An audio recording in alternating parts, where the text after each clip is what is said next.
Good evening. Welcome to APTN National News. I'm Melissa Ridgen. RCMP monitoring the situation between some on the Wet'suwet'en First Nation and a pipeline company in BC say they are likely launching a criminal investigation after finding items that suggest someone intended to set traps that could cause bodily harm. Coastal GasLink has stopped work on the territory and the situation remains tense. On the Morris West Forest Service Road outside of Houston, BC, RCMP officers found partially cut trees, dozens of felled trees, tire stacks, and fire accelerants. Last year on the same road, RCMP arrested 14 land defenders who were defying a temporary injunction allowing Coastal GasLink to operate. While elected leadership supports the pipeline, hereditary chiefs do not. Wet'suwet'en leaders could not be reached for comment before airtime. A BC Supreme Court judge has ruled that a smudging ceremony in school did not infringe on any religious freedoms for the children who participated. The decision comes from a lawsuit launched against the Port Alberni School District by a parent in 2015. She believed her child's religious freedoms were violated because they were subjected to smudging in class. This week, the judge dismissed the case and noted the smudging ceremony did not interfere with the child's ability to act in accordance with her religious beliefs. The president of the Tribal Council, which participated as an intervener in the case, said the decision was a victory for children and education. It's a victory in that we were able to, get approval and continue to teach about our culture in the schools, because that would have been a very negative thing if the justice had said, well, you can't do anything that is spiritual related, because as you know, a lot of our culture has to do with spirituality. An update now on the Mikmaq fishing boat that was found underwater at a wharf in Cape Breton on Boxing Day. Police now say the ropes were cut and holes were found in the hull. This confirms the RCMP's initial determination that the sunken boat incident was suspicious. The RCMP Forensic Identification Section examined the boat, and in an email to APTN, Corporal Lisa Croto said that the holes in the hull are believed to have been caused by a drill. Croto would not say if that means that the boat was deliberately sunk. The vessel is used by Mikmaq fishermen to fish lobster to earn a moderate livelihood. Mikmaq exercising their fishing rights have led to tensions between Indigenous and non-Indigenous fishers. Last October, a Mikmaq fishing boat was burned at a wharf near Sydney, Nova Scotia. Both matters remain under investigation, and anyone with information is asked to call Crime Stoppers. There's more news out of Ottawa now about that Ukrainian Airlines plane that went down near Tehran, killing everyone on board. CTV News is reporting that the U.S. has shared intelligence with Ottawa, and the federal government believes the information to be credible.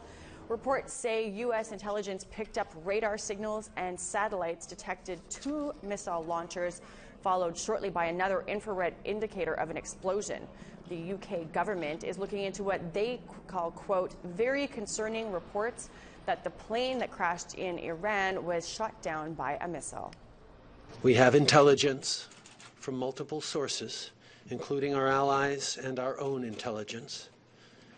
The evidence indicates that the plane was shot down by an Iranian surface-to-air missile. This may well have been unintentional. This new information reinforces the need for a thorough investigation into this matter. Canada is working with its allies to ensure that a thorough and credible investigation is conducted to determine the causes of this fatal crash. Trudeau said Iranian authorities will keep the black boxes from the planes, but have indicated to the Ukraine that they will allow their investigators to access them. It turns out that a little bit of rainy weather has done little to stop the bushfires ravaging Australia. Here's Doug Smith of National Indigenous Television with the latest. Victoria is on edge with the fire threat to intensify tomorrow. Over the next 2 days, hot, windy and dry conditions are forecast, meaning a potential for disaster. 23 active fires are currently burning across the state, and the Premier has a clear message for residents. If you receive instructions to leave, then you must leave. If it is safe to get out and you receive an instruction, a text message, then you must get out.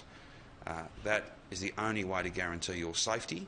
The areas covered in the state of disaster include East Gippsland, the Alpine region and the state's northeast near Cabor, where a blaze flared up overnight. We're gathering some really strong intelligence today, and we've already seen active fire in the landscape that we're working on with our aircraft. But fire could get active anywhere in that 1,200 kilometre perimeter tomorrow. Just a day after the Prime Minister toured South Australia's Kangaroo Island community, a massive blaze has broken through a containment line. Residents have already evacuated Vivine Bay to get out of the fire path.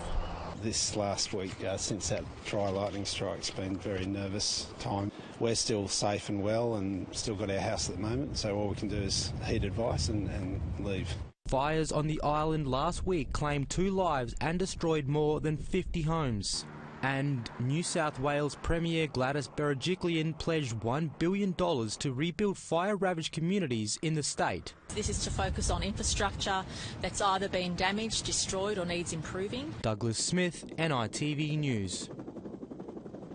As those fires ravage Australia, it's all hands and paws on deck to save as much wildlife as possible.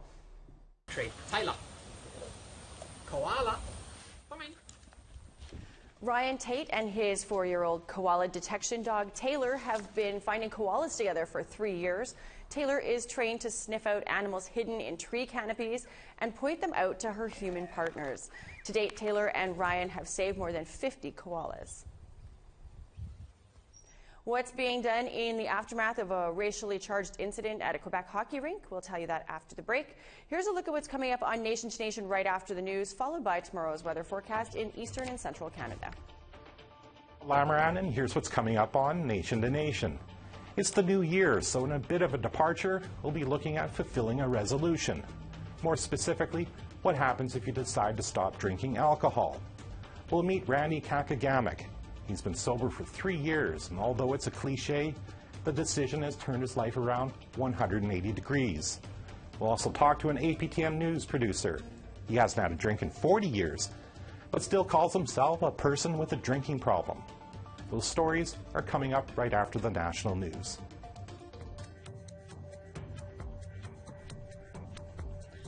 In Charlottetown, we got -3 and snow, +2 and snow in Halifax. La Grande River, -12 and snow. In Nixuac, -22 and snow. Gaspé, -7 and snow. 7 with a mix of sun and clouds in Montreal. 6s for Peterborough and Ottawa. 0 in Sault Ste. Marie. -15 and sunshine for Sioux Lookout. -20 and snow in Big Trout Lake. -21s for God's Lake and Norway House and snow. -22 and sunny in the Paw. -18s for Barons River, Princess Harbour, Gimli, and sunny skies. -22 and sunshine for Saskatoon. -23 and sunny in North Battleford. -24 and sunshine for La Ronge. -28 and snow in Uranium City.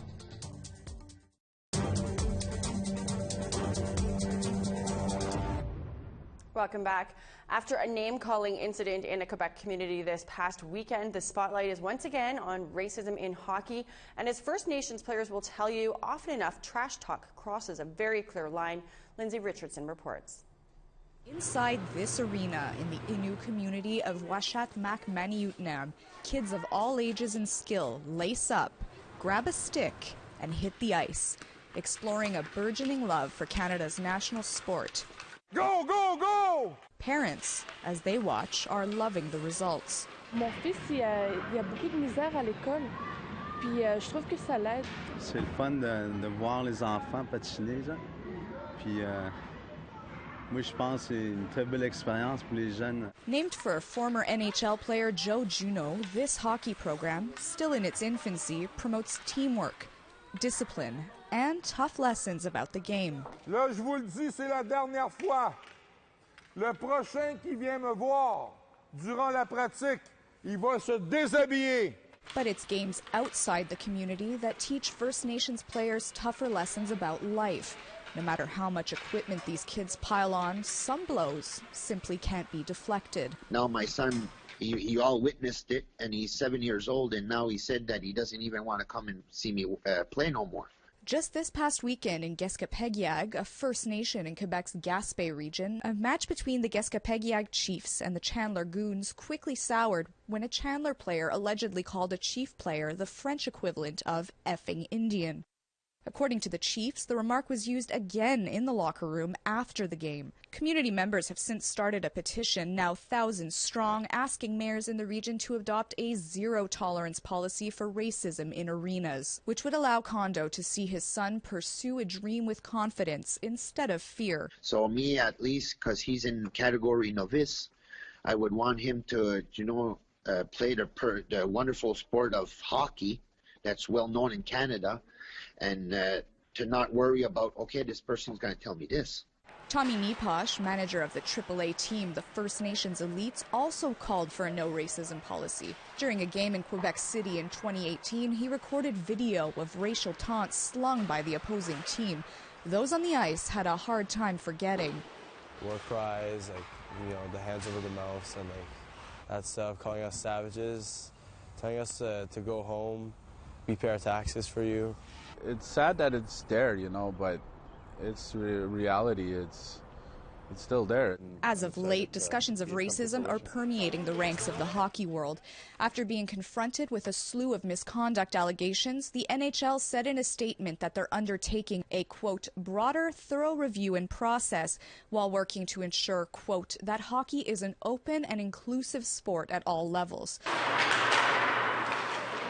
Record-holding First Nations athletes like Carey Price have gone on record to denounce all forms of racism. I feel like this game is meant for everybody. I think it's important that you understand that you need to be proud of where you come from and enjoy the game for what it is. That's what it's meant to be.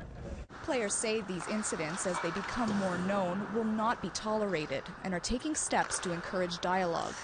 After their encounter, the First Nations elites spelled out feelings about racism on their shirt backs. Mickey Suawashish, a player in the Quebec Junior Major League, made it the subject of a viral awareness campaign with Amnesty International in 2019.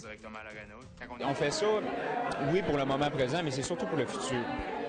Pour les jeunes qui vivent dans les communautés, puis les jeunes qui auront des enfants, parce que la société évolue, la société change continuellement, puis je pense que ça doit faire partie.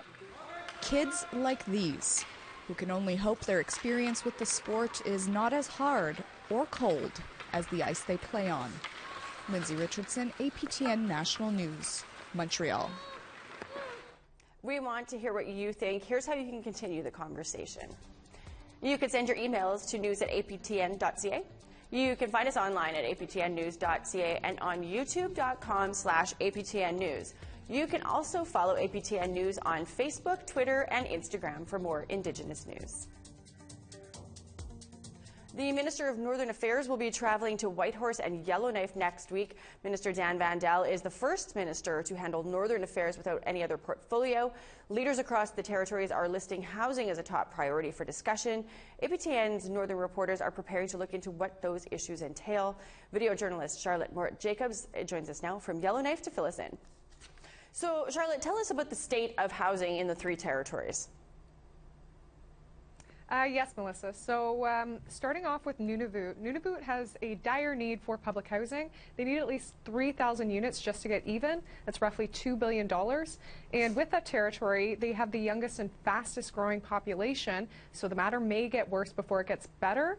The shelter in Iqaluit is always over capacity, just very, very routine. Then moving over to the NWT.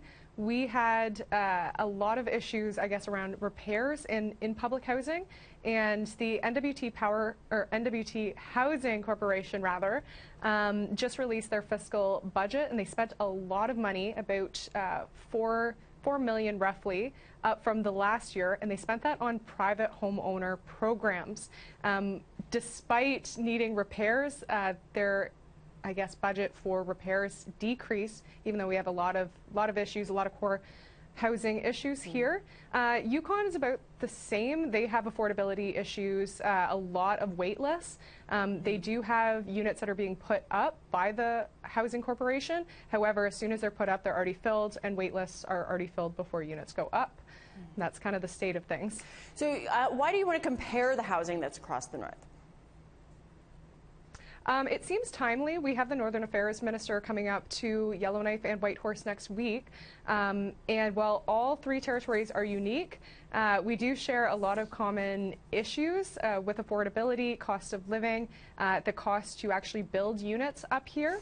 So Indigenous and non-Indigenous leaders will be looking at housing, from my understanding. That'll be kind of the #1 priority as the Northern Affairs Minister comes up. Well, hopefully it's not a matter of just sitting around meeting and having these discussions and then nothing happens, which we see happen all the time. Hopefully there's some actual movement forward after these meetings happen. What can APTN expect to see from the series that you're doing? So all three reporters in all three territories worked on this collaboratively. So I know with Yukon, our reporter Chris McIntyre ended up sitting down with a family who moved from Faro, Yukon into Whitehorse looking for housing after they had black mold in their unit, which caused some health concerns. They've been living with their 2 young children in a small hotel all month and with no, I guess, end in sight for housing. So Chris is kind of taking that personal angle. For myself, I had the opportunity to sit down with the newly elected housing minister and kind of discuss whose jurisdiction it is for public housing, as a lot of Indigenous communities are looking to take back housing and kind of take over that role slowly. I also sat down with the NWT Housing Corporation to talk about their budget and why no new units were put up in 2019, and also look at where their money really is going to with programs and services. Does it make sense to be putting all this money into first-time home buyer, I guess, programs? And then finally with Kent Driscoll over in Nunavut, our VJ there, he ended up going to the men's shelter in Iqaluit and interviewed clients who do have jobs, however, they're still homeless. And then really looking at it from the core housing needs of people on the streets. Well, you guys sound like you've covered a lot of ground. Can't wait to watch. Thanks for giving us a little heads up on what you guys have been working on. Thanks, Melissa. A new project is officially underway for the Carry the Kettle Nakota Nation and a Canadian company called Indigenous Bloom. They're creating a space where they can legally grow cannabis, which it is hoped will lead to more jobs for the people in the community. CTV's Cole Davenport explains. Once it helped create countless shelter belts around the province by supplying seedlings to farmers. Now many of the buildings at the former Indian Head Tree Nursery are vacant. But in the future, they're planned to grow something else, cannabis, thanks to a partnership between Carry the Kettle Nakota Nation and a Kelowna-based company called Indigenous Bloom. Our objective is to work with First Nations in partnerships for the construction of growing operations and also seed to sale, so retail shops. Carry the Kettle purchased the land and its facilities about 2 years ago. Last month, it was officially designated as reserve land. Chief Brady Owach says the available space in the buildings, about 350,000 square feet, makes this an opportunity the First Nation can't pass up. As a priority, as a chief, you're trying to look at ways where you can help your nation succeed, not only, I guess, in revenue-wise, but also in jobs-wise. We know that there is need for communities like Carry the Kettle for employment and for opportunities to have good-paying jobs. This is Indigenous Bloom's first formal partnership announcement with a Saskatchewan First Nation. The cost right now isn't clear, as engineers still need to inspect the facility to find out what type of renovations will be needed. The company says the operation will strictly follow the guidelines for cannabis growth laid out by Health Canada. We will not skimp on any of the building materials, the design. It will be first rate. It's still too early to tell exactly when production could begin at this facility, but preparations are expected to be underway as early as this spring. Cole Davenport, CTV News, Carry the Kettle Nakota Nation. A winter festival in Winnipeg is looking more Indigenous than ever. We'll tell you about it after the break. And here's the rest of tomorrow's weather for the west and the north. On northern Alberta, we got minus 25 and snow in Fort McMurray, minus 21 and snow in Grand Prairie. Minus 15 for Edmonton with a mix of sun and clouds, minus 3 and sunshine for Lethbridge. Bella Coola is 0 and snow. Quesnel, snowing, minus 3. Fort Nelson, mix of sun and cloud, minus 31, minus 7 and snow in Smithers. Minus 44 in Dawson City, minus 26, mix of sun and cloud in Rock River. Minus 35 for Wrigley, minus 34 for Awati. minus 32 in snow for Fort McPherson. Colville Lake, minus 27 and snowing. Minus 35 for Baker Lake, minus 36 for Whale Cove and Chesterfield, but clear skies. Igloolik, minus 27 in snow. Goya Haven, minus 33 in snow.